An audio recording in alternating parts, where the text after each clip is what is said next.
स्वरूपे महायोगी कोलाशि कृत्पद्महेः नमस्ते महालक्ष्मी कोलापुरेशी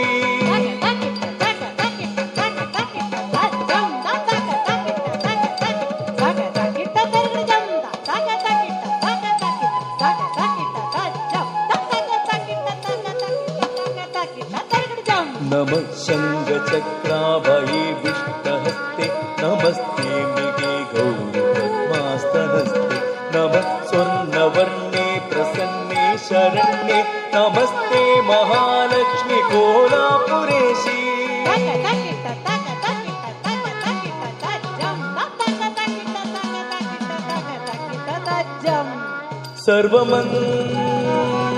सर्वमङ्गलमङ्गले शिवे सर्वार्थसाधिके शरण्ये त्र्यम्बके गौरि नारायणे नमोस्तुते शरण्ये त्र्यम्बके गौरि